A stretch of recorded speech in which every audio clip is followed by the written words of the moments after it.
বাঁশের কথা বলি, এটা চাইনিজ বাঁশ। 4 বছর ধরে এই বাঁশ একটু বড় হয় না। প্রথম বছর বীজ লাগায়, বাঁশ গজানোর কোনো নামগন্ধ নেই।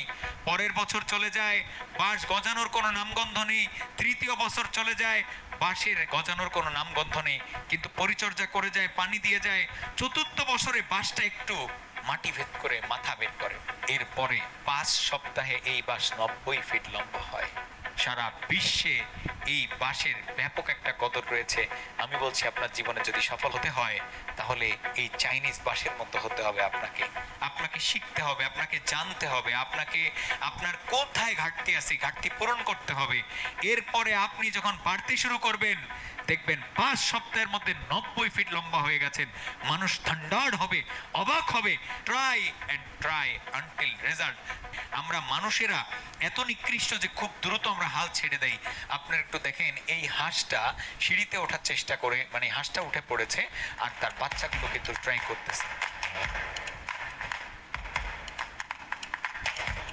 করতেছে, তারাও উঠতে চায় এই উপরে, কারণ মা উঠে গিয়েছে।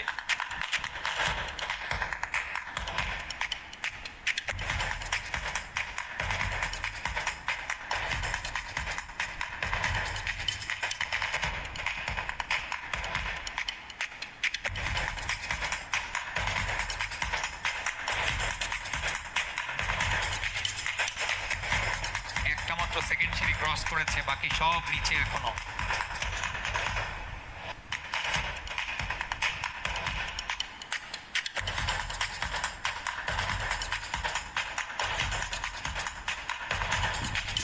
তারা কিন্তু কেউ ট্রাই করা থামাচ্ছে না, পড়ে যাচ্ছে, দেখেন আবার উঠে দাঁড়াচ্ছে, উল্টে গেল তারপরে আবার উঠে দাঁড়ালো।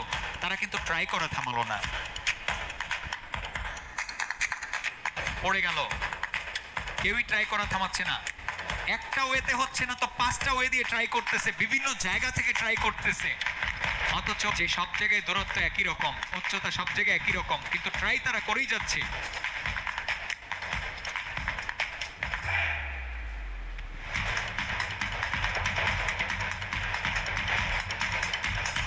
ট্রাই কিন্তু করে যাচ্ছে। কয়েকটি হাঁসের বাচ্চা আগেই উঠে পড়েছে, বাকিরাও ট্রাই করতেছে ওখানে যাওয়ার। তাদের গতি বাড়ানোর জন্য মা একটু দূরে সরে গেল, যাতে তারা তাদের সর্বোচ্চটা দেয়। দেখেন এবার বাচ্চাগুলো তাদের সর্বোচ্চটা দিচ্ছে।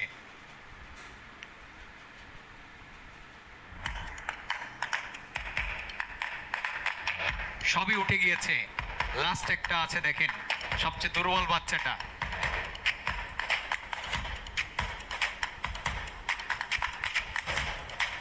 ট্রাই চলছে, ট্রাই চলছে, ট্রাই চলছে, ট্রাই চলছে, ট্রাই চলছে। ইয়েস! একসাথে এক জার্নিতে গিয়ে কেউ হয়তো আগে উঠে যাবে, কেউ হয়তো একটু পরে। আপনার একটু আগেও হতে পারে, একটু পরেও হতে পারে, কিন্তু আপনি হাল ছেড়ে দিয়েন না। আপনি চালিয়ে যান আপনার কর্ম, আপনি অবশ্যই ওখানে পৌঁছে যাবেন।